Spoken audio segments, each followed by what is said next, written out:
다양한 대선 주자 및 그 지지자들과 공존할 수 있는 당을 만들 것입니다.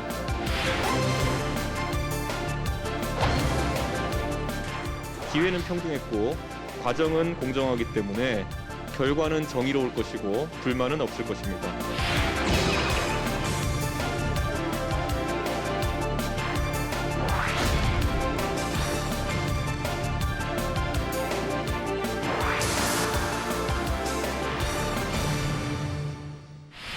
국민의힘 이준석 당대표, 보수 개혁과 청년 정치의 바람을 불러일으키면서 국민의힘 지지율이 상승세입니다. 대권을 앞두고 정권 교체를 위해서 범야권 통합, 국민의당 합당 문제 등 해결해야 될 과제가 산적해 있는 상황인데요. 오늘 사이다 토크에서는 국민의힘 현안에 대해서 이야기 나눠보도록 하겠습니다. 내년 대선을 이끌 국민의힘 새 대표에 이준석 전 최고위원이 선출됐습니다. 이 대표는 수락연설에서 비빔밥을 예로 들며 최우선 가치로 공존을 강조했습니다. 또 내년 대선 승리를 다짐하면서 당의 변화와 화합을 주문했습니다. 이 과정에서 국민의당과의 합당을 추진하고 야권의 유력 대선 후보인 윤석열 전 검찰총장을 영입하는 것은 풀어야 할 숙제입니다. 먼저 요즘 가장 이슈가 되고 있는 게 나는 국대다. 그 토론 배틀이에요. 대변인을 뽑는 그런 과정인데요. 지원 경쟁률이 141대 1. 그리고 16강정 토론 봤더니 이 동접자 수가 한 2만 명 정도 굉장한 지금 인기를 끌고 있는데요. 어떻게 보셨습니까? 어쨌든 10대부터 70대까지 중간에 탈락은 하셨지만 네네. 매우 다양한 구성원들이 참여했다라고 하는 것도 무엇보다도 당의 대변인이 그냥 일방적으로 내리꽂는 방식이 아니라 네. 새로운 방식으로 뽑으려고 했다라고 하는 부분에 대한 신선감 또 그것이 이제 젊은 세대에 대한 유입 효과 그렇죠. 이런 것들은 네네. 굉장히 컸다고 보여지고 또 그런 방식으로 인해서 자기 지지세를 불리는 하나의 과정이 될 것이라고 보여지는데 이제 아쉬운 점은 블라인드로 하다 보니까 그분들의 과거 전력이라든지 그런 부분들이 당에서 필터링할 수 있는 상황이 아니기 때문에 네. 당장 대변인을 뽑아놓고 난 다음에 지나친 발언이라든지 과거 행적에 대한 문제가 생겼을 때에 네. 당이 가지고 있는 부담감 이런 것들은 좀 있지 않겠나 그런 생각이 듭니다. 네, 김재현 최고는 어떻게 보셨습니까? 신선하죠. 그리고 또 사실 이제 당에서 필요한 인재를 뽑는 방식이 그동안 정치 조직이니까 이제 충성도 또 기여도 이런 것을 사실 고려하지 않을 수 없거든요. 그런데 이제 평가를 자의적으로 하니까 사실은 소위 연줄로 모든 것을 결정했다 이런 비판도 받았고 네네. 실제 그런 면이 없지 않고요. 아마 대변인이 이렇게 스타가 되고 대변인을 뽑는 과정이 즐거운 축제가 되는 것은 사실 거의 처음 있는 일이 아닌가 생각합니다. 네. 사실 저는 개인적으로 아주 신선하게 충격으로 생각했습니다. 저는 조금 더 많은 바람이 있다면 네. 양당 모두가 당내의 당원들, 특히 청년 당원들을 잘 훈련시켜서 대변인으로 가는 네. 그런 과정들이 그게 조금 있었으면 베스트겠죠. 좋겠다. 그러면 당의 가치와 정체성과 문화를 기본적으로 이해하면서 그렇게 갔으면 좋겠다는데 또 하나는 좋은 글을 쓰는 것도 하나의 역할이거든요. 그런데 말싸움, 말 잘하기로서 대변인을 한다는 것은 또 한계도 있는 것이고 네. 또 수많은 아주 다양한 기자들의 질문에 답을 해줘야 되는 입장입니다. 사실은 네. 적극적 자기 표현보다는 기자가 어떤 의도로 물어봤는지를 충분히 경험상 알고 답변할 수 있는 경륜까지 있어야 되는데 그렇게 하기에는 지금 제도가 과연 얼마나 만족도를 줄 것인가는 네, 아직 네. 캐스점 마크가 있다 봅니다. 알겠습니다. 지난 6월 26일 이준석 대표는 대변인 이 공채에 이어서요. 대선 정책 공모전 아이디어를 수집하겠다 이렇게 얘기를 했습니다. 어떻게 생각하십니까? 국회에서 정당의 어떤 정책을 낼 때는 우리가 생각하는 정책 방향 여기 매몰될 가능성이 있거든요. 네. 근데 정책 공모전을 하면 전혀 다른 의미에서 이제 정파성 이런 것을 배제하고 네. 실제 관심 있는 그 정책들이 많이 들어올 수 있거든요.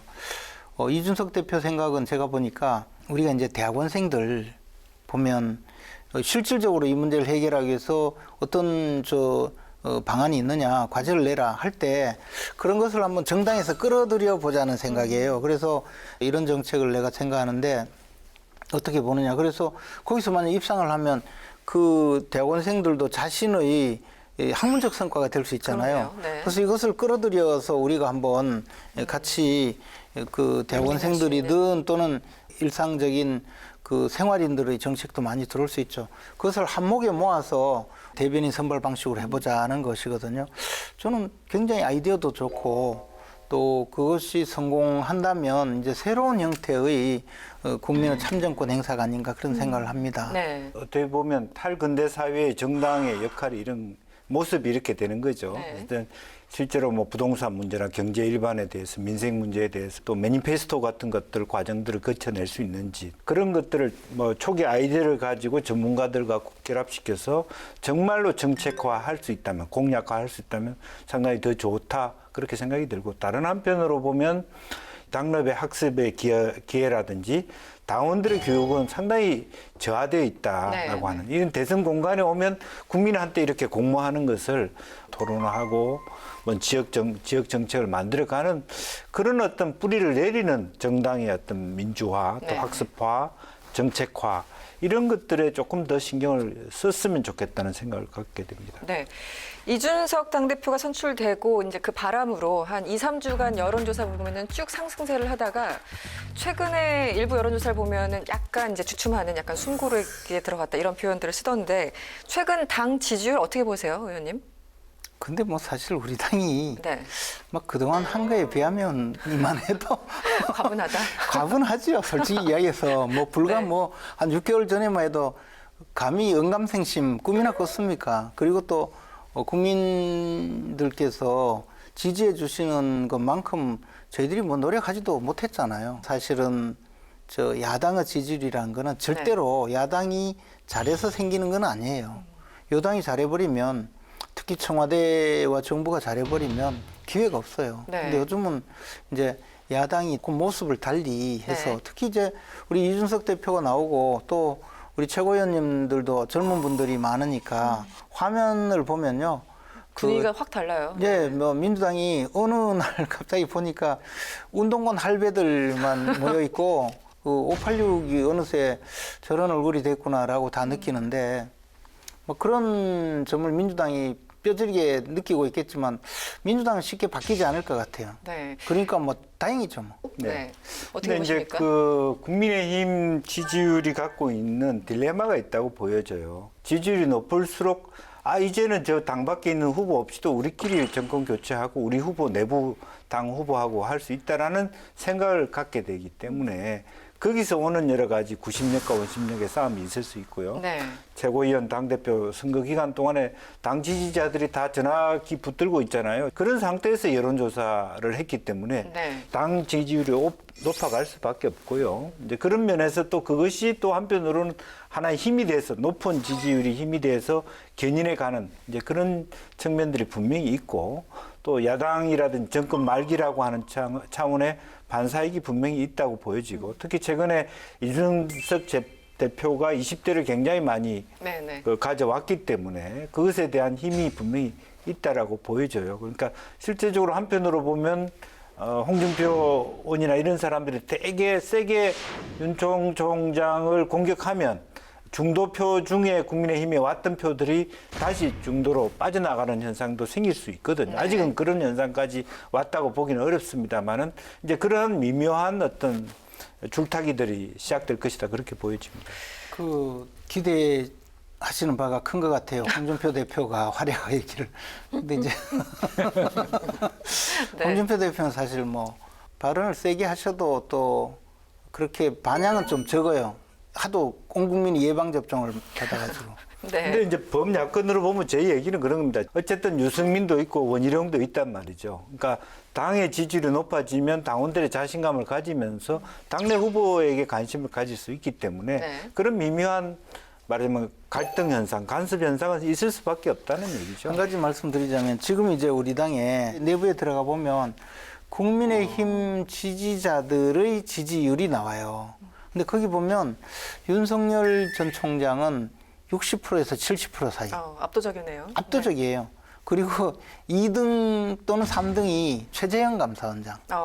그 나머지 우리 당 소속 대선 주자 홍준표 의원이나. 또는 네네. 대선 주자를 꿈꾸는 분들의 지지율은 뭐 4%, 3%. 한 자릿수. 네네. 그러니까 김영주 의원님께서 생각하시듯이 내부에서 어떻게 해보자. 그러면 당 소속 대선 주자들의 지지율이 확 올라가고 외부에 있는 분이 떨어져야 되는데 그 전혀 안 그래요. 네. 그러니까 지금 그 상황은 맞습니다. 그 상황은 맞는데 예를 들어서 이제 저희 당은 네. 이제 9월 10일 날 후보를 선출하게 돼 있기 때문에 이제부터 경쟁 관계, 조직적 힘을 갖기 시작하거든요. 그런데 국민의힘은 11월 10일 정도의 후보를 갖기 때문에 아직은 이것이 그냥 막연한 의미에서 책임감이라든지 깊이 있는 당의 미래와 상관없는 그냥 호감도 조사에 불과하단 말이에요. 그래서 실제로 경선에 돌입했을 때 국민의힘이 과연 지금처럼 이런 현상을 그대로 간다라고는 그것은 장담할 수 없다 그런 얘기죠. 네. 홍준표 의원이 윤석열 총장 대권 선언하는 바로 그날 대국민 보고회를 열었고 또 최근에 엑스파일 관련해서 여러 가지 이제 공간을 통해서 윤 전 총장을 저격하고 있습니다. 영향이 좀 있을까요? 근데 별 영향이 없다고 생각되는 게 그동안 온갖 마음에 안 드는 사람은 다 공격을 했고 또 실제로 홍준표 대표가 마음에 드는 분이 별로 없었어요. 그런 것 같긴 해요. 네. 김종인 위원장부터 다 싫어하시는 것 시작해서 같아요. 네. 아니 이제 다 싫어하진 않아요. 저는 아주 좋아해요. 아 그렇습니까? 개인적으로? 네. 그런데 홍준표 대표가 이제 그렇게 했기 때문에 그렇게 공격했을 때 그다지 영향이 없는 경우도 있고 어떻게 보면 또 약간 애교 비슷해요. 아니 최근에는 네, 네. 입당하기 위해서 잠시 승부를 모두 전환. 태세 전환인데 즉시 들어오시자마자 네. 그리고 밥 입당하기 드시더라고요. 전날도 네. 또 한번 발언을 세게 하셔서 사실은 이준석 최고위원들한테 네. 경고도 당하고 했거든요. 맞습니다. 네. 이렇게 화제를 모으는 분이기 때문에 또 공격을 한다고 해서 이 말이 맞구나 이런 것보다 늘 하시는 분이니까 참 재밌다. 네, 네, 그런가 보다. 오히려 정도? 그렇게 또 해서 상대방에게 예방 접종을 해주는 효과도 있을 네. 수가 있어요. 저는 그래서 홍준표 대표가 공격한다고 해서 상대가 지지율이 급격히 떨어지지도 않을 것 같고 크게 또 이미지 손상도 없을 것 같아요. 왜냐하면 네. 늘 그렇게 했기 때문에. 막말이 됐든 센 발언이 됐든 그게 크게 사람들 표심에 영향을 미치지는 않을 것이다 이런 전망이신가요? 그러니까 이게 네. 진영 싸움이 이번에 세게 붙을 것 같으니까 그렇죠. 오히려 그 정도는 우리 넘어가고 누가 정권 교체에 더 가능하냐. 네. 만약에 야권의 지지자면 누가 정권 교체에 더 유리하냐. 될 사람 밀어주자. 몰빵하자. 그리고 민주당도 지금 보면 이거 좀 위태로운데 누가 야당에게 이길 수 있나. 거기에 그냥 몰아주자 이런 분위기가 아닌가. 네. 그렇지 않고는 저는 그 해결되지 않아요. 얘기 동감을 하고 특히 젊은 세대일수록 그런 의혹이 사실이라 하더라도 지지 철회하지 않겠다는 그런 흐름도 적지 않아 있습니다. 말씀이 맞는데 네. 다만 실제로 이게 대통령 선거를 함에 있어서 앞으로 그것이 두 후보 다 연동이 돼 있습니다. 흔들리기 시작하면 같이 흔들릴 것이라고 보고 아직 본 레이스는 여야 모두가 시동도 안 걸고 있다. 아직은. 그렇게 보면 되겠습니다. 네. 이제 윤석열 전 총장도 그렇고 최재형 전 감사원장도 마찬가지고 당 외에 주자들이 여전히 있고 언제 들어올지 아직은 깜깜무소식이고요. 아직은 앞으로 이제 여러 가지 경선 룰에 대해서 왜냐면 이제 당 안에 쭉 있었던 사람과 밖에서 오는 사람들은 조금 이렇게 다르잖아요. 경선 룰을 두고 고민을 많이 할 것 같아요. 어떻습니까? 근데 이제 경선 룰이라는 건 우리가 이제 민주당 사례 보지 않습니까? 네. 경선 시기 조정하는 것도 잘 안 되잖아요. 그렇지만 그게 받아들여지지 않는 것은 후보 간의 이해관계가 다르기 때문이거든요.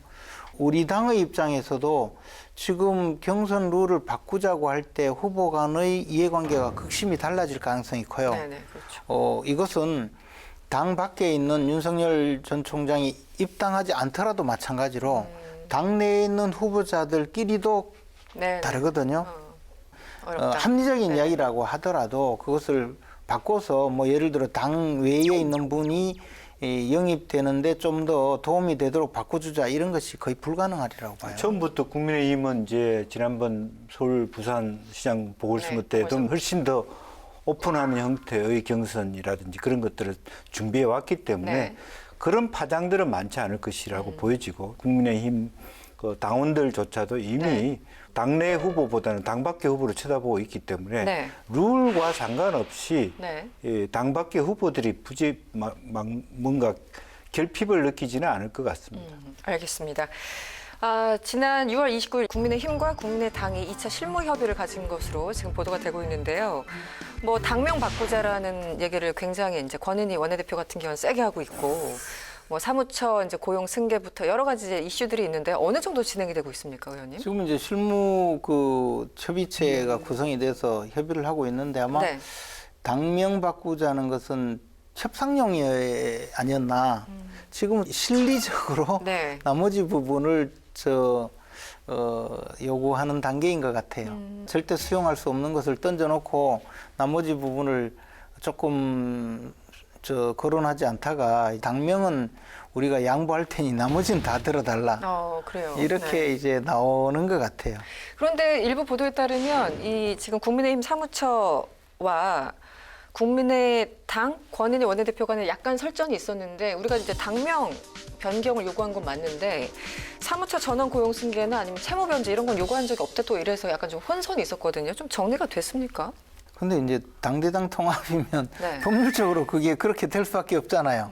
쉽게 이야기해서 자연스럽게. 굳이 얘기하지 않아도 요구하지 않아도 네. 예를 들어서 네. 결혼하는데 신부가 신랑한테 이야기를 해요. 빚이 얼마냐 했더니 20억이 있다. 네. 신부가 그러면 당신이 평생 일해서 그 빚은 당신이 갚아라. 한들 그러면 생활비를 안 갖다 줄 거 아니에요. 네. 지금 그런 상황이다. 그런 이야기 자체가 너무 대외형이라는 거죠.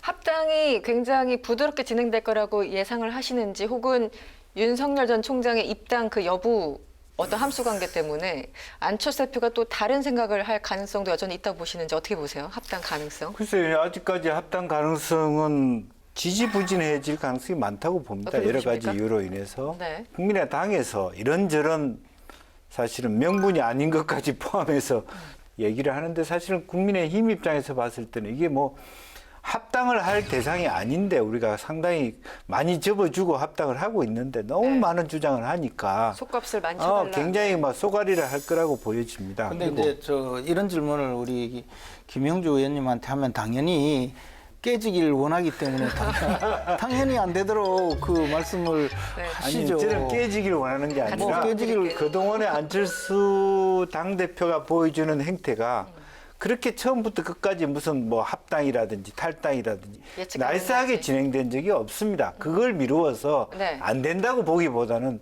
되는 과정 자체가 굉장히 지난한 과정을 겪을 수밖에 것이다. 없다. 네. 그런 얘기를 하는 거지. 네. 또 이게 합당을 한들 무슨 시너지가 있으며 제 생각에는 지금 아무 와서는? 관심이 없습니다. 저는. 근데 안철수 대표는 아직도 득표력이 최소한 5%는 된다고 보거든요. 안철수 대표가 마음만 먹으면 언제든지 선거판을 좌지우지할 수 있는 힘이 있기 때문에 그렇죠. 우리 네네. 입장에서는 뭐 좀 비싸게 주더라도 우리 필요한 물건이니까 산다. 이런 거래는 항상 있잖아요.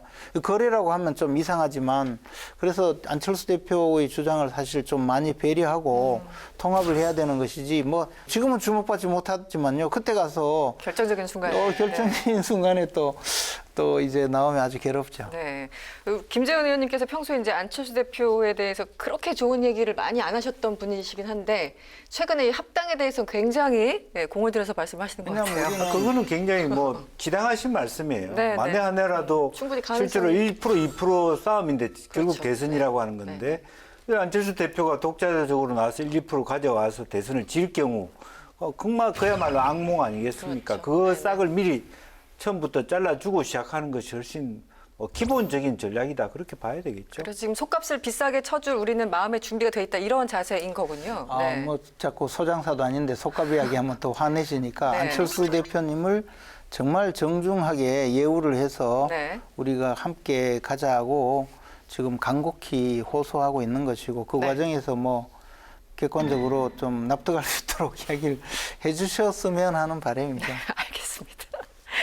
국민의힘의 최근 현안에 대해서 이야기를 나눠봤는데요. 사이다 한 줄 평 가겠습니다. 먼저 김재현 의원님.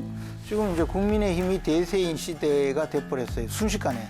만약에 우리가 또 다 된 듯이 행세하면 순간적으로 뒤바뀌어서 뒤집어 엎어질 것이기 때문에 조심을 해야 되지만 오늘 현재 국민의힘은 대세다.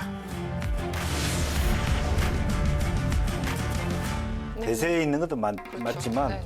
그렇다고 호사를 아주 열심히 준비해 와서 호사를 맞았느냐? 저는 그렇지 않고 예기치 않은 이준석이라고 하는 새로운 스타일 부상과 더불어서 호사가 왔기 때문에 네. 어느 일선 순간에 가서는 그것이 하나의 부작용의 형태로도 나타날 수 있겠다. 호사다마 형국이 앞으로 그러니까 지속될 것이다. 네, 알겠습니다. 오늘의 빅데이터 알아보겠습니다. 글로벌 빅데이터 연구소는 6월 21일부터 27일까지 일주일 동안 12개 채널, 22만 개 이상의 사이트를 대상으로 국민의힘을 주제어로 빅데이터를 조사, 분석했습니다. 일주일간 국민의힘 총 정보량은 7만 2천여 건으로 집계됐습니다. 채널별로 살펴보면 뉴스가 5만 건이 넘는 70%를 차지했고 커뮤니티, 블로그, 트위터, 카페 순으로 높았습니다. 국민의힘 관련 급상승 연관어 1위는 X파일입니다.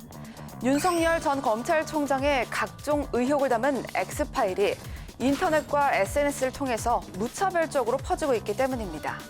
윤 전 총장 측은 X파일을 괴문서로 규정하고 네거티브 대응팀을 꾸리기로 하면서 X파일이라는 단어가 순위권에 올랐습니다.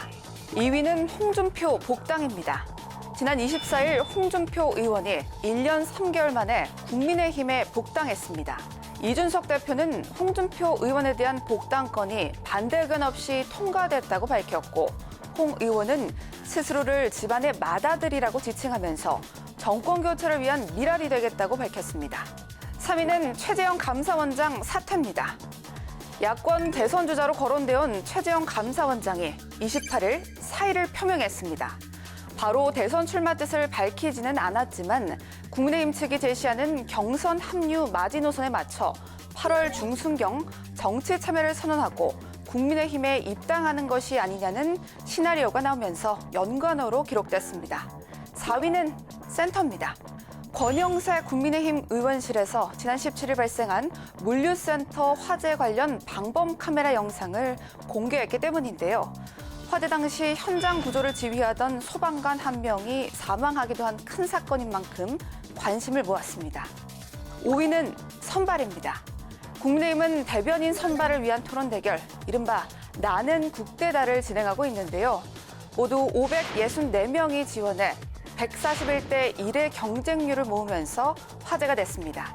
다음은 국민의힘과 연관된 급상승 인물 순입니다. 1위는 장성철입니다.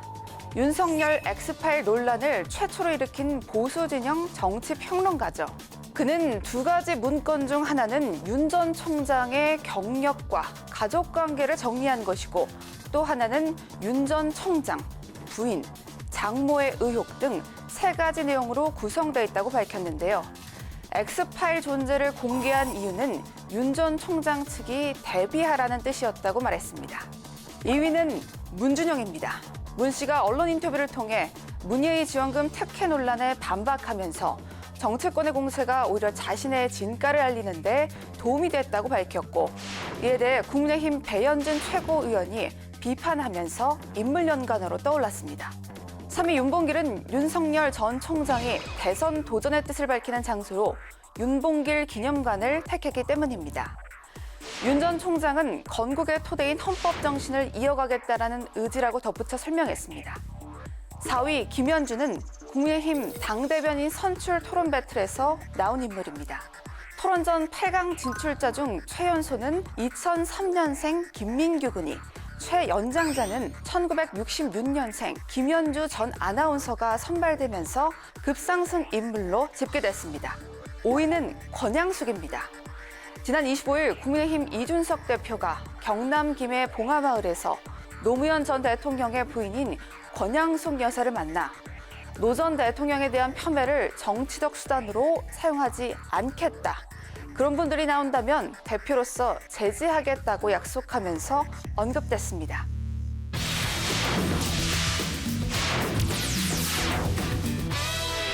대선에 도전하는 대권 주자에 대해서 알아보는 순서입니다. 오늘은 윤석열 전 총장에 대해서 이야기를 나눠보도록 할 텐데요.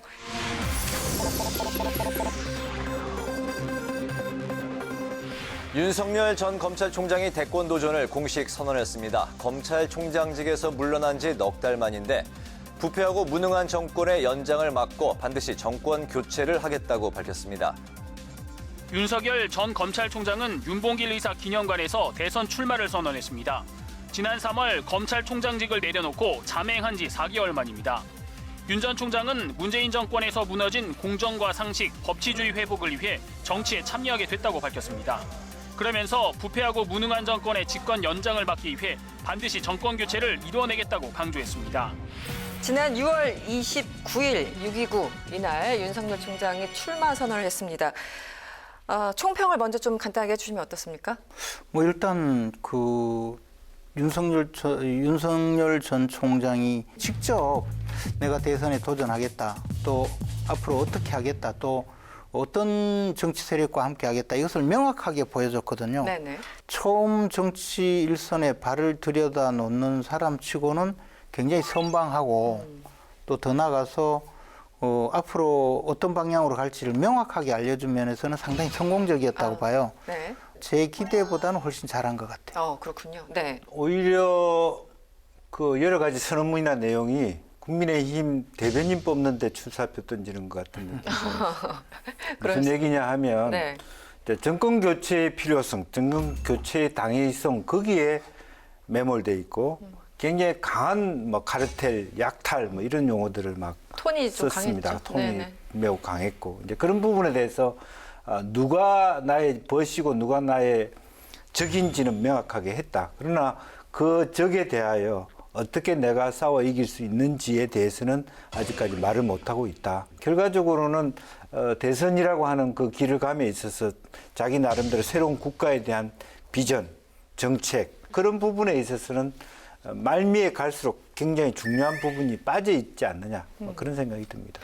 일단 점수를 따지면은 그래도 의원님은 후한 점수를 주신 거네요. 100점 만점에 몇 점 정도 됩니까? 저는 기대한 것보다 훨씬 잘했으니까 네. 200점을 주죠. 100점 만점에 200점이요? 놀라운 숫자인데요. 네, 의원님은요? 저는 네. 한 그래도 75점은 줄 수 있을 100점 것 같아요. 만점에 75점 정도? 뭐 나쁘지 않은 점수입니다. 저는 그러네요. 0.75점 줄 줄 알았는데. 그렇지 않습니다. 그래도 어쨌든 네. 기본적으로 평가는 괜찮으신 것 같고 이게 사실은 일반인들이 봤을 때 느끼는 거는 내용 하나하나 컨텐츠가 정말 엄청나게 있어. 막 논리적이야. 이런 것도 중요하지만 이제 톤 앤 매너, 분위기, 스타일 이런 것도 굉장히 이제 정서적으로 영향을 받잖아요. 그런 면에서는 어떠셨어요? 그럼 뭐 이제 뭐 비판하는 분들이 이제 네. 처음 나온 이야기가 도리도리였지 않습니까? 도리도리 윤. 네. 그러니까 저 준비가 좀 미흡하다라고 생각하는 것이 기자회견하면서 마이크를 양쪽으로 이래 놓으니까 항상 이쪽 마이크 하거든요. 거기다 긴장하니까 더 이렇게 되고 또 그런 이 사소한 그 준비는 앞으로 보완을 해나가면 네. 되겠지만 이제 대답하는 데서는 저는 명쾌하고 단호하게 이야기한 것은 굉장히 잘했다고 생각해요. 우리 당 지지자들의 대다수가 윤석열 총장을 지지하고 있고 그 지지하고 있는 이유는 단 한 가지거든요. 윤석열 총장이 정권교체의 최고 강력한 후보일 것 같다. 그런 기대인데 그런 기대를 한 몸에 받는 분이 예를 들어 어떤 이야기를 하는데 그 좀 기성 정치인처럼 네. 장어가 빠져나가듯이 매끄럽게 빠져나가는 데 익숙하다든가 또는 더 나가서 확신에 찬 이야기를 하지 않고 좀 뭐 그 추상적인 미사여구, 동호 반복식의 미사여구만 쭉 나열했다면 실망이 굉장히 컸을 텐데 네네. 세련되지 못하더라도 그 강한 의조로서 자신의 위치를 그 자리매김해 준 것은 저는 굉장히 긍정적으로 봤습니다. 네. 강골 검사 이미지를 이제 이게 독이 될 수도 있고 약이 될 수도 있는 건데 이게 이제 며칠 전에 그 기자회견의 어떤 톤 앤 매너와 비슷하게 이제 맥락을 본다면 그 이미지가 더 강해지는 것은 아닌가 이런 생각도 들거든요. 그게 강점으로 작용할까요? 약점으로 작용을 할까요? 그게 이제 앞으로 가면 갈수록 약점으로 작용할 텐데 오히려. 지금은 이제 시원하니까 강골 네. 검사 이미지가 그 강점이 되지만 한 나라의 대통령이 일한다라고 하는 것은 굉장히 다양한 사건들과 사람들 속에서 가야 되거든요. 네. 그래서 사실은 뭐 투명하고 강하고 직선적인 게 다 좋은 것 같지만 실제적으로 그렇게 가려면 여러 가지 많은 장을 가질 수 있기 때문에 그 네네. 부분은 여러 가지 보안 장치가 있어야 될 거라고 보여지고 아까 이제 도리도리 얘기했는데 그것이 굉장히 의외로 큰 임팩트가 있는 게 왜냐하면 도리도리라는 얘기를 듣는 순간 그 윤 전 총장 얘기할 때 말은 하나도 안 드리고 도리도리를 몇 번 하는 것밖에는 눈에 안 들어와요. 네. 그런 부분을 빨리 고쳐야 된다는 부분이 있고 어쨌든 그럼에도 불구하고 그동안에 보면 강골 검사인데 강골 검사 같지 않은 마치 그냥 저 지방에서 무슨 철물점 네. 주인처럼 행동하는 매력이 있어요. 아. 그런 게 아마 매력이 될 텐데 이제 실제로 그런 차원보다는 정말로 중요한 것은 자기와 뜻을 같이 하는 명확한 단순한 지지자가 아니라 공직 생활을 할 자들과 함께 있어야 된다는 거죠. 그런 데 대한 확신을 어떻게 줄 것이냐. 혼자 똑똑하고 혼자 깨끗해서 정치가 되는 건 아니기 때문에 네. 이제 그런 과제가 남아 있다고 보여집니다. 사실은 그 주인공, 본인 후보도 중요하지만 옆에 어떤 사람들이 포진해 있느냐가 굉장히 중요하잖아요. 이 주변에 있는 사람들 지금 많이 드러나진 않았지만 어떻게 보십니까? 근데 이제 아직까지 사실은 이제 처음 출마 선언을 할 때까지 지금 도와주신 분들이잖아요. 네네. 어떻게 보면 초보 정치인에게 그 과정을 도와주는 정도의 분들이기 때문에 앞으로 많은 분들과 함께 가겠죠. 특히 이제 국회의원들도 어제 뭐 24분이 같이 네, 함께 했었던데 앞으로 저는 우리 당의 어떤 국회의원들이 많이 그 도와줄까 오히려 그런 면이 더 중요하지 않을까 생각합니다. 네. 그럼에도 불구하고 우리가 좀 걱정하는 것은 네. 대변인 두 사람 중에 한 사람과 10일 이후에 결별했다라고 하는 것. 네, 네. 그러니까 어떻게 그렇게 짧은 시간 동안에 인연을 맺고 결별하느냐 하는 부분도 이게 굉장히 걱정의 모습이 될 수밖에 없어요. 이유가 무엇이든 간에. 네, 네. 그러니까 처음에 그 사람을 선택했을 때 시야, 관점 자체가 자기가 잘못했다는 것일 수도 있고 그런 면에서 과연 저분이 그동안에 그야말로 주요한 검찰의 힘 있는 자리에서 정말 다양한 사람을 경험했던 경험이 있는가 또 정치적 동지 그런 부분들에 대한 실패했던 경험들이 얼마나 있는가 그런 부분들에 대한 의구심을 우리가 분명히 가질 수 있는 거죠. 네. 그 대변인 사태를 굉장히 크게 보시는 분들이 정치권에서는 꽤 많이 있는 것 같긴 합니다. 지난 29일 기자회견 할 때 여러 가지 질문들이 나왔어요. 외교 문제, 뭐 한일 관계부터 해서 종부세 문제부터 해서 입당 문제까지 여러 가지가 있었는데 엑스파일에 대해서 당연히 질문이 있었고요. 여기에 대해서 이제 마타도어다 국민들이 판단하실 것이다 이렇게 답변을 했습니다. 어떻게 보셨습니까?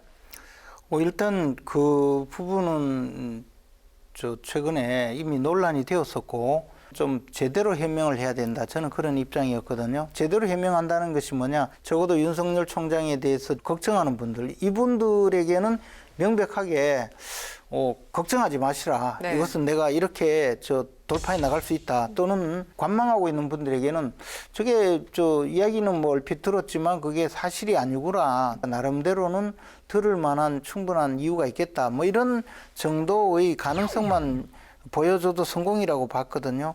근데 그 기자회견 보니까 첫째 두 가지 메시지였는데 하나는 절대로 법적으로 예외를 두지 않겠다. 쉽게 말하면 제가 있으면 뭐 엄벌에 처하도록 하겠다. 그런 이야기였죠. 그래서 그 부분은 굉장히 좋게 평가했고요. 네네. 그 다음에 이제 나머지 뭐 그 괴문서를 들고 이거 해명해라 이렇게 이야기할 땐 대응하지 않겠다. 적어도 사실에 기반해서 이야기해달라. 그러면 얼마든지 그 검증에 응하겠다는 것이기 때문에 저는 그 정도 확신을 가지고 이야기한 것만 해도 상당히 의미가 있고 앞으로 이제 검증이라는 그렇죠. 이름으로 네네. 뭐 드러내면 그것이 팩트가 맞는지 아닌지 또는 그에 대한 뭐 대응을 하겠죠. 윤석열 전 총장 보지 못했다. 출처 불명의 근거 없는 마타도어다 이렇게 답변을 했는데 의원님께서는 어떻게 보셨습니까? 우선은 뭐 답변은 잘했어요. 답변 잘했는데 우선 조금 구체적인 질문과 답변이 있었으면 좋았을 뻔했어요. 그러니까 기자들의 질문 자체가 대체로 두루뭉실했고요. 네. 다른 한편으로는 꼬리 자르기도 있었다고 봐요. 내가 장모가 뭐 누구한테 뭐 10원 한 장 손에 뭐 입힌 적이 없다라는 말을 한 적이 없다. 이런 것은 정리를 한 네, 거거든요. 해명을 했죠. 네, 네. 이제 그런 측면이고 또 하나는 의외로 뭐 슬기로운 답변을 한 거죠. 국민의 판단에 맡기겠다. 네, 네. 이것은 자기들 나름대로 많이 고민을 했던 것이다. 예상 질문에 대한 네. 준비를 충분히 했다. 그렇게 볼 수 있겠죠. 네. 입당에 대해서 질문이 참 많았어요. 그런데 이제 뭐 정치 철학 면에서 국민의힘과 생각을 같이 한다. 그 답변을 하면서도 입당에 대해서는 명확하게 얘기를 하지 않았습니다. 언제가 좋은 타이밍인가요? 윤 전 총장 입장에서는. 일단 저 지금 윤석열 총장이 뭐 국민들과 직접 만나서 어떻게 자기가 가야 될지 그것을 한번 이야기를 들어보겠다고 했거든요. 그러니까 뭐 실제로 언제 입당할지 알 수 없지만 그런 과정을 거치지 않을까. 다만 우리 당에서 이제 윤석열 총장을 기다리는 분들이 꽤 많거든요. 네네. 그분들 중에 오면 뭐 열심히 지지해주고 우리 후보로 만들어서 함께 가고 싶어하는 그런 의원들도 많지만 또 이제 대선에 나가기 위해서 자기가 후보가 되기 위해서 윤석열 총장을 극복하지 않으면 안 되니까 네네. 오기만 하면 물어뜯어서 어떻게든 끄집어내려는 분들도 계시거든요. 윤석열 총장 입장에서 뭐 그분들 피해갈 필요도 없고 앞으로 정치 일정을 어떻게 가져갈 것인지를 오히려 구체적으로 생각이 들면 그에 맞춰서 입당을 하고 경선에는 함께 참여했으면 좋겠다는 생각입니다. 의외로 빨리 입당할 수도 있다고 봅니다. 아, 그렇게 보십니까? 밖에서 할 일이 별로 없어요. 그리고 또 야당 지지자들이 가만히 놔두지 않을 겁니다. 안 들어오고 뭐하나 그런 부분들이 있고 실제로 말은 뭐 많은 사람들의 이야기를 들어본다고 네. 하지만 실제로 뭐 프로그램의 빈곤에 와닿고 네. 자금의 빈곤에 와닿을 거라고 보여지고요. 네. 그리고 실제적으로 그래서 8월 중순 정도는 자연스럽게 입당하지 않을까 그렇게 생각이 들고요. 별다른 밖에서 할 일이 별로 없어요. 일단 뭐 입당 여부와 무관하게 어찌됐든 이제 정치니까 비전이나 뭐 여러 가지 아젠다나 이런 것들을 계속 메시지를 이제 생산해 나가야 될 텐데요. 앞으로 윤 총장이 어디에 조금 더 힘을 쏟아야 될까요? 보시기에. 지금 시작을 했기 때문에 네. 뭐 정책적인 측면에서도 그 문의가 많을 거고 정치적 비전 그다음에 뭐 소위 엑스파일 이야기 하듯이 검증 문제에 대해서도 문의가 굉장히 많을 거거든요. 그에 대한 충분한 대비가 있어야죠. 언제 어디서든 카메라를 들이대고 물어볼 텐데 그렇죠. 네. 기자가 없더라도 그렇죠. 스마트폰으로 찍어서 곧바로 또 올라가니까 저는 대응하고 그다음에 준비하고 네. 그렇게 해서 국민들에게 신뢰를 얻어가는 과정이 남아있다고 봅니다. 이제부터는 사실은 어쩔 수 없이 비킬 수 없는 경선 준비를 할 수밖에 없어요. 네. 당내의 다양한 후보들이 자기한테 줄 질문에 대해서 네. 성실히 준비하는 것밖에 없죠. 알겠습니다.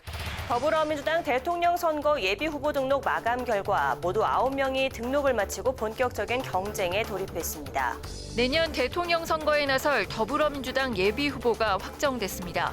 추미애 전 법무부 장관과 이재명 경기지사, 정세균 전 국무총리가 후보 등록을 하면서 모두 9명입니다. 이재명 경기지사는 비대면 방식으로 대선 출마를 공식 선언한 뒤 국립현충원 참배를 시작으로 본격적인 대선 행보에 나섰습니다. 전 세계적인 대전환의 위기를 경제 재도약의 기회로 만드는 강력한 경제 부흥 정책을 즉시 시작하겠습니다. 민주당의 대선 경선 레이스가 본격적으로 시작됐습니다. 6월 28일부터 30일까지 예비 경선을 위한 후보 등록이 있었고요. 지난 1일에는 이재명 지사가 대권 출마 선언을 했습니다. 여권에서 지지율 1위를 기록하고 있는 이재명 지사, 뭐 다른 어떤 분들보다 여전히 주목을 받고 있는 게 사실인데요. 어떻게 보셨습니까? 이재명 지사가 그 대선 출마 선언을 하는데 전혀 그 주목을 받지 못했어요. 왜냐하면 그동안 대선 주자로서 네. 이미 오랫동안 있었기 때문에 새삼스럽게 이제 주목을 받을 그런 상황도 아니었죠. 또 지금은 이재명 지사는 자신이 이제 앞으로 국민들에게 민주당 후보가 됐을 때 어떻게 이제 보여질 건가 이 점을 더 신경 쓰고 있는 것 같은데 하여튼 현재는 저 주목을 받지는 못해요. 어쨌든 네. 이재명 지사가 지난 박근혜 대통령 탄핵 국면부터 쭉 지금까지 자기 조직을 유지 관리해 왔고 네. 그 유지 관리해온 것에 마지막에 이제 점을 하나 찍었다. 그렇게 볼 수 있고요. 현직 도지사이기 때문에 너무 지나치게 정치 행보라기보다는 화상을 통한 출마 선언이 적절해 보였던 것 같고 이제 본 궤도에서 공식화했다. 네. 그런 의미가 있을 것 같습니다. 네. 이제 뭐 예비 경선도 통과해야 되고 컷오프 6명이 이제 컷오프를 통과해야 되는 건데 그것 때문인지 벌써부터 이제 단일화 얘기가 나와요. 며칠 전에 정세균 전 총리 그리고 이광재 의원이 단일화 선언을 했습니다. 7월 5일까지 하겠다 이렇게 얘기를 했는데 약간 이건 뭐지? 좀 뜬금없다라고 생각하시는 분들도 있고 아니, 두 분이면 뭐 그럴만하지 이렇게 평가하시는 분도 있는 것 같아요. 어떻게 보였습니까? 이 단일화 추진에 대해서요? 어떻게 보면은 이제 정세균 총리는 정세균 총리대로 네. 조금 본인이 갖고 있는 잠재력이라든지 그런 것에 비해서 지지율이 조금 이렇게 반등하는 게 조금 약하다라고 하는 부분이 있을 수 있고 네. 또 실제로 이광재 의원 본인은 실제로 컷오프 될 위기에 있다라는 어떤 절박함이 있을 수 있고요. 이제 그래서 그 두 사람의 어떤 연대를 통해서 과거에 특히 이제 친노 친문의 어떤 정서적 공감대를 통해 가지고 상식적이고 합리적인 분들의 선택을 더 집중해 받고자 하는 욕구들이 서로 상호 충족됐기 때문에 그런 결합이 있었다 그렇게 보여집니다. 근데 뭐 솔직히 그렇게 해서 합해본들 그 순위에 영향도 없잖아요. 단일화라는 것이 뭐 1위를 제외하고 나머지 모든 후보가 단일화를 한다. 그러면 의미가 있는데 5등, 7등 뭐 이런 정도 단일화는 사실 큰 의미가 없어요. 그래서 보니까 뭐 보도에 또 이제 이낙연 네. 대표도 단일화에 당연히 참여한다. 그러면 추미애 장관만 합류를 하면 좀 의미가 생길 것 같아요. 근데 추미애 장관은 이제 꽁 잡으러 나왔기 때문에 꽁이 있는 한 계속 좀 쫓아다녀야 되는지 쉽게 단일화하지 않을 거 아닌가 생각이 들어요. 기본적으로 뭐 소위 말하는 반 이재명 전선 시작됐다고 보시는 건가요? 반 이재명 이런 문제가 아니라 이재명 지사가 대선에 나오지 못하게 하겠다는 여권 지지자 전체가 확실히 응집을 한다면 모를까. 그렇지 않으면 저는 별 효과가 없으리라고 봐요. 컷오프 일단 6명이 이제 진출을 하는 거잖아요. 그래서 그 안에서 만약에 이제 다른 분들 이낙연 이제 전 대표부터 해가지고 단일화를 만약에 한다면 이재명 지사를 누를 수 있을 가능성도 있을까요? 어떻게 보십니까? 저는 그런 가능성 남아 있다고 보여집니다. 왜냐하면 이낙연 대표에 대한 높은 지지율이 떨어지면서 호남의 지지의 상당수가 이재명한테 가 있다라고 하는데 그 가 있는 표들은 여전히 회수 가능한 표입니다. 네. 박스권에 이재명 지사의 표를 모아놓고 그래서 결선 투표가 되어서 네네. 후보 단일화가 된다면 그럴 수 있는 가능성이 있다. 많다. 네. 이재명 지사한테 갔던 호남표가 다시 결합을 해서 한다라면 그런 길은 열려 있는 거 아닌가 그렇게 보여집니다. 알겠습니다. 최재형 감사원장은 거취에 대한 많은 논란이 있는 상황에서 감사원장직을 계속 수행하는 것이 적절하지 않다고 판단해 사의를 표명했다고 밝혔습니다. 그러면서 감사원장 임기를 끝까지 마치지 못한 데에 대해 국민과 인명권자, 감사원 직원들에게 송구스럽게 생각한다고 덧붙였습니다. 대선 출마 여부에 대해선 숙고하는 시간을 갖고 차차 말할 기회가 있을 것이라며 말을 아꼈습니다. 지난 6월 28일 최재형 감사원장이 사의를 표명했고요. 몇 시간 만에 문재인 대통령의 재가가 있었습니다. 대선 출마 가능성에 대해서는 차차 말씀드리겠다라고 얘기를 했지만 사실상 대권 행보 의지를 밝혔다고 해석되고 있습니다. 감사원장의 사퇴 어떻게 보셨습니까? 감사원장이 이제 사퇴해서 야권의 대선 주자가 된다는 것은 지금까지 행한 감사, 특히 월성원전 1호기 감사라든가 뭐 이런 감사에 대해서 정치적 목적이 있지 않느냐 이렇게 의심을 하고 있죠. 그 결과를 놓고 배신자라고까지 이야기했잖아요. 배신자라고 하는 것은 결국 이 정치적으로 중립된 감사원의 그 기관장인 감사원장이 정부 여당 내지 청와대의 말을 들어주지 않고 반대로 행동했다. 이게 이제 그 배신자라는 의미 아니겠어요? 근데 사실 감사원은 그렇게 하면 안 되는 기관이잖아요. 존립 근거 자체를 송두리째 억누르는 방식으로 탄압이 계속되니까 감사원장 입장에서는 내가 이 법치주의 또는 국가의 이 국가 폭력을 방지하기 위해서는 나라도 역할을 해야 되겠다. 그런 의미에서 이제 출마한다고 지금 하고 있는 거거든요. 그 감사원의 정치적 중립을 보장하기 위해서 나왔다고 봐야죠. 근데 여당에서 감사원장이 출마하는 것은 정치적 중립성을 완전히 해쳤다. 대통령까지 그 비슷한 얘기를 했지 않습니까? 이런 것이 전형적인 적반하장이다. 그런 생각이 들고요. 이 문제는 하여튼 여당에서 몽땅 책임을 져야 될 여당에서 몽땅. 몽땅 책임져야 될 그런 사안이고 네. 좀 부끄러워야 될 사안이라고 생각해요. 알겠습니다. 감사원장의 사태, 그것도 참 타이밍이 묘한 것이 윤석열 전 총장이 대권 출마 선언하기 전날 사의를 표명을 했습니다. 어떻게 보셨어요? 네. 실제로 아무래도 뭐 나쁜 선례죠. 네.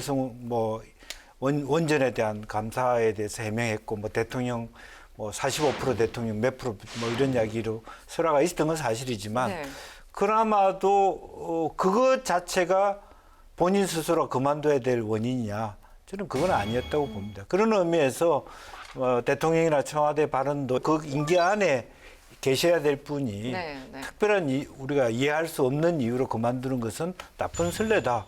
난 그거는 그거대로 나쁜 선례인 거는 맞죠. 이제 그리고 본인이 한 출마 동기도 사실은 윤석열 내가 봤을 때 저거 위험한데 이런 동기로 나왔다고 생각이 들어요. 그리고 김종인 비대위원장이 또 개헌해서 2년만 하고 가자 하는 또 없는 명분을 없는 정당성을 이렇게 채워주셨잖아요. 그런 의미에서 상당히 윤석열 총장에 비해서 네. 명분은 없다. 명분은 그리고 없다. 더 검증이 안 돼 있다. 그렇게 봐야 되겠죠. 이준석 대표가 이런 얘기를 했어요. 좋은 평가를 하고 있고 저희와 공존할 수 있는 분이라고 생각한다. 밀지도 당기지도 않겠다. 뭐 푸시도 풀도 하지 않겠다 이렇게 얘기를 했는데 당겨야죠. 왜냐하면 우리 플랜 B 맞습니까? 아니에요. 플랜 B고 A고 그게 아니라 네. 우리 당의 후보들이 포함된 상태에서 두 네. 분이 다 우리 당에 들어와서 네. 후보를 선출한다면 가장 강력한 후보가 될 텐데 왜 그런 분을 땡기지 않아요?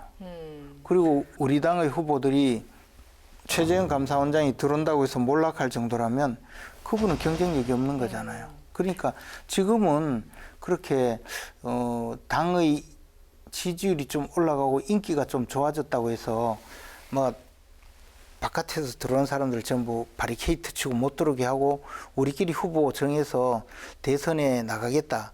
뭐 그런 생각을 하는 분이 많이 있지 않겠습니까? 또 그래 주길 우리 김영주 의원님도 바라고 계실 거고요. 근데 그것은 필패라는 거죠. 제가 궁금한 거는 윤석열 총장 같은 경우는 아까 말씀하신 이제 충분한 명분도 있고 지지율이 어쨌든 굉장히 많이 나오잖아요. 그런데 최재형 감사원장은 지지율이 아직 뭐 지금 한 3%대 그나마 이제 올라서 그리고 인지도 면에서도 굉장히 떨어지고요.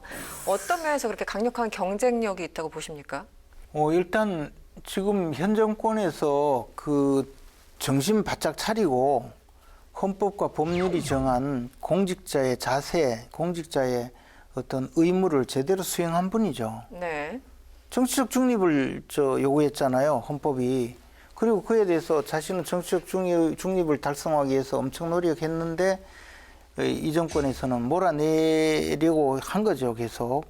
그러니까 이제 자기 발로 나오고 난 다음에 이 정권이 보여주는 이런 폭압성을 계속 두면 안 된다. 내가 나서서 한번 정권을 바꾸겠다. 그런 입장이기 때문에 국민들이 저런 정도의 순수성이라면 우리가 직접 후보를 만들고 한번 당선시켜 보자라고 생각할 여지가 크죠. 있다. 그렇죠. 네. 어찌됐든 여당 입장에서는 아픈 부분이에요. 네, 뭐 누구 잘못이든 전반적으로 문재인 정부의 검찰총장이 나갔고 문재인 정부의 감사원장이 또 나갔습니다. 그렇다면 총체적으로 여권에서 책임을 져야 되고 좀 답답한 상황 아닌가요? 글쎄요, 뭐 네. 송영길 대표가 얘기했듯이 네. 사실 우리가 반성해야 된다. 네, 네. 이런 결과들에 대해서. 네. 그리고 저도 그렇게 생각합니다. 이 두 분들이 갖고 있는 인식이라고 하는 거는 자유민주주의, 법치주의, 이거 굉장히 보수적인 일반화된 이야기에 불과하거든요. 국민들이 원하는 것은 이 정부보다 훨씬 더 나은 또 내용적으로 더 깊이 있는 이제 그런 것이기 때문에 언제까지 이렇게 전혀 네. 전문성을 안 갖춘 그런 아마추어들한테 이렇게 또 정권을 줘서 또 흔들고 이런 부분들이 반복되는 것도 역사적으로 그렇게 아름답지는 않다. 그런 생각을 하고 상대당 후보에 대한 흠집내기보다는 조금 더 나은 어떤 보안이나 네. 비전을 가지고 대응해야 된다고 봅니다. 알겠습니다. 오늘은 여기서 마무리를 하겠습니다. 지금까지 김재현 최고위원님, 김영주 전 의원님 고생하셨습니다. 고맙습니다. 고맙습니다. 공정의 사전적 의미는 공평하고 올바름입니다. 대선에 도전하는 대권 주자들이 공정의 가치를 세우겠다며 목소리를 높이고 있는데요. 국민이 원하는 것은 말로만 외치는 공정이 아니라 공정의 가치를 실현시킬 수 있는 정책적 해답이 아닐까 싶습니다. 정치톡톡 사이다 다음 이 시간에 뵙겠습니다. 고맙습니다.